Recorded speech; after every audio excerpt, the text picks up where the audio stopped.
कल्पना करा, एका जंगलात एक तरुण साधक राहतो. त्याचं नाव आहे अनंत. तो दिवसरात्र ध्यान करतो, मंत्रजप करतो, आत्मज्ञानाच्या शोधात असतो. आज आपण अनंताच्या प्रवासातून सिद्धी म्हणजे काय, त्यांचे प्रकार, फायदे तोटे आणि त्यामागचं खरं तत्त्वज्ञान समजून घेणार आहोत. नमस्कार, साधना मार्ग चॅनलवर आपले स्वागत आहे. श्री गुरुदेव दत्त. अनंत वर्षानुवर्ष ध्यान करतो.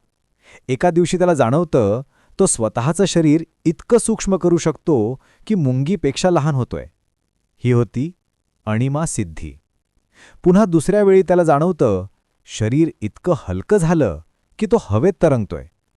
ही होती लघिमा सिद्धी. हळूहळू साधनेतून त्याला आणखी शक्ती प्रगट होतात.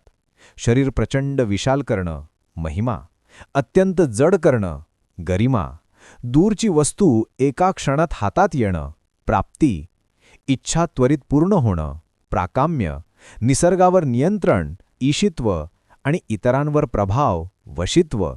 अशा प्रकारे अनंताने अष्टसिद्धींचा अनुभव घेतला. पतंजली योगसूत्र आणि पुराणांमध्ये सांगितलेल्या 8 प्रमुख सिद्धी या अशा आहेत. 1. अणिमा, शरीर सूक्ष्म करणे. 2. लघिमा, भारहीन होणे. 3. महिमा, शरीर विशाल करणे. 4. गरिमा, शरीर प्रचंड जड करणे. 5. प्राप्ती, हवी ती वस्तू किंवा ठिकाण मिळवणे. 6. प्राकाम्य, इच्छेची त्वरित पूर्तता. 7. ईशित्व, निसर्गावर नियंत्रण. 8.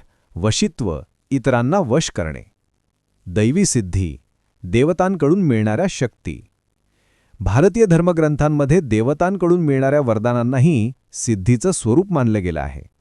भगवान शिव भक्तांना अष्टसिद्धी आणि नवनिधी देतात असं म्हटलं आहे. हनुमानजी स्वतः अष्टसिद्धी आणि नवनिधींचे अधिपती आहेत, म्हणून त्यांची उपासना केल्यास साधकाला धैर्य, बल आणि सिद्धी प्राप्त होतात. महालक्ष्मी आणि विष्णू भक्ताला संपत्ती, ऐश्वर्य आणि रक्षणाशी संबंधित सिद्धींचं वरदान देतात.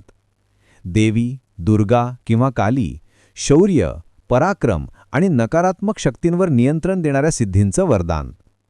सूर्यदेव आणि गणपती आरोग्य, विद्या, बुद्धिमत्ता, स्मरणशक्ती वाढवणाऱ्या सिद्धींचा लाभ. या दैवी सिद्धी केवळ भक्ताच्या शुद्ध श्रद्धेमुळे आणि ईश्वर कृपेनेच मिळतात. त्या प्रामुख्याने लोककल्याणासाठी वापरल्या जातात. खालच्या स्तरातील सिद्धी जिन्न, भूत, यक्ष, प्रेत. दुसरीकडे काही सिद्धी खालच्या स्तरातील अस्तित्वांमुळे मिळतात. जिन्न. इस्लामिक किंवा मध्यपूर्व परंपरेनुसार जिन्न एखाद्या साधकाच्या आज्ञेत आल्यास तो वेगवेगळ्या कामांसाठी उपयोग होऊ शकतो. म्हणजे अदृश्य माहिती सांगणे, वस्तू आणून देणे किंवा इतरांवर प्रभाव टाकणे. यक्ष आणि किन्नर, काही लोककथांमध्ये हे अस्तित्व धनसंपत्ती, रक्षण किंवा लहान-सहान सिद्धी देतात. भूत, प्रेत, डाकिनी, शाकिनी या तांत्रिक साधनांमधून काही जण त्यांना वश करून लहान मोठ्या शक्ती मिळवतात. पण लक्षात ठेवा, या प्रकारच्या सिद्धी बहुतेक वेळा अस्थिर, धोकादायक आणि अपवित्र असतात. त्यांचा स्वार्थासाठी उपयोग केल्यास साधकाचं आयुष्य उद्ध्वस्त होऊ शकतं. पण प्रत्येक प्रवास सोपा नसतो. एका रात्री अनंत जंगलात ध्यान करत असताना त्याला एक जिन्न भेटतो. तो म्हणतो, माझी सेवा कर, मी तुला हव्या त्या गोष्टी देईन, तुझ्या आज्ञेत राहीन. पहिल्यांदा त्याला मोह होतो, कारण ही शक्ती जलद, तात्काळ आहे. पण लवकरच त्याला जाणवतं की त्या जिन्नाच्या बदल्यात त्याला स्वतःचं शांती, स्थिरता आणि आयुष्य गमवावं लागेल. त्याला समजतं खालच्या अस्तित्वांकडून मिळणाऱ्या सिद्धी या नेहमीच अस्थिर, धोकादायक आणि स्वार्थी असतात.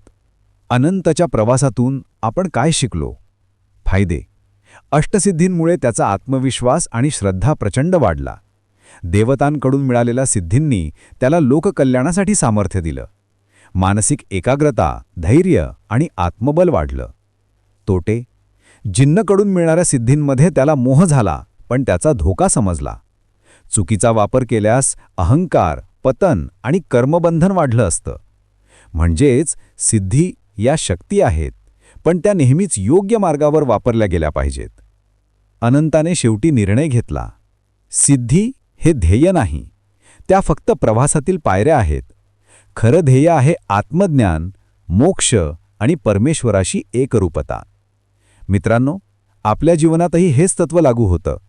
बाह्यशक्ती नव्हे, तर अंतर्मनातील शांती हीच खरी सिद्धी आहे. जर ही कथा आणि माहिती तुम्हाला आवडली असेल तर नक्की शेअर करा. लक्षात ठेवा, सिद्धी मिळणं महत्त्वाचं नाही, तर त्यांचा योग्य उपयोग करणं हेच खऱ्या साधनेचं सार आहे. धन्यवाद. Thank you for walking with us on this path. Don't forget to like, share, and subscribe to Sadhana Marg.